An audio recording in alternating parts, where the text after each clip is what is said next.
On a breezy Sunday afternoon, crowds of people gather at University City's Stanley Park to take in one last community concert, perhaps have one more picnic, and just generally enjoy the dwindling days of summer.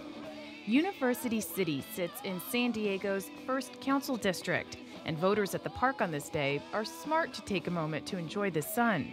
Because come this fall, they'll likely be inundated with mailers and TV commercials asking for their vote.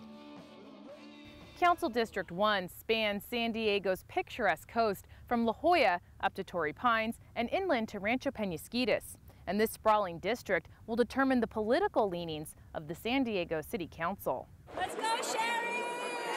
Facing off are current council member and Democrat Sherri Lightner and Republican challenger Ray Ellis. And it appears to be an evenly matched fight. Lightner has the advantage of being the incumbent, but Ellis received more votes in the primary. Some also view him as being part of a slate of candidates supported by Republican mayoral candidate Councilman Carl DeMaio. Ellis shrugs off that characterization. Well, I certainly don't see myself as part of a slate. It was never discussed that way. I never took that into consideration when I decided to run. You know, the first mayoral candidate that endorsed me was Nathan Fletcher.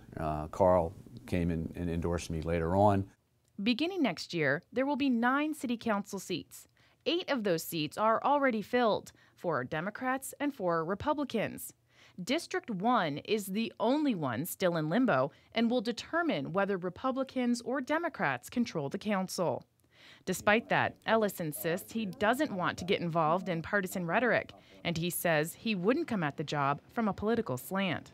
I believe in District 1 we need a more proactive, engaged leader on fiscal issues, on pension reform, on growing our economic base, on taking care of the businesses that we have in our community and our city, and then adding to that.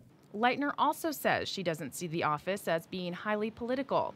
She stresses the bipartisan nature of her accomplishments. We brought the neighborhoods to City Hall. We restored the fiscal stability. I mean, when you think that when I took office we had a $200 million deficit, and now we can go out and secure bonds to finance infrastructure improvements. We are current with our financials. Lightner says she's not concerned that Ellis won the primary, but she did have a bumpy road. Some unions actively campaigned against her in the spring. But Lightner says she's not focused on making the unions happy. My special interest, it is my community.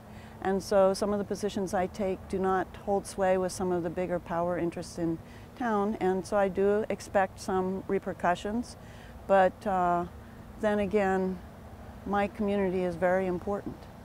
And the community is very vocal about what it sees as important. Pension reform is a big deal. Proposition B passed with 74% of the vote in District 1. Both Ellis and Lightner supported the measure, though Ellis criticized Lightner for waiting until the spring to come out in favor of it. She says she was waiting for a complete analysis to be done. In University City, the issue of building a bridge across Rose Canyon to connect Regents Road stirs up passions. Lightner is adamantly anti-bridge. Ellis says he's not pro or anti-bridge, but pro-solution. And he says a bridge is not at the top of his priority list. The two also differ on their support for the Plaza de Panama plan in Balboa Park. Ellis serves on the Balboa Park Conservancy Board and is a supporter of the project, which includes building a bypass road and parking garage in the park. Lightner was the sole council member to oppose the plan, primarily taking issue with charging for parking in the garage. While both candidates downplay the political aspects of the technically nonpartisan position, each could end up influencing which direction the city goes on those issues and many more.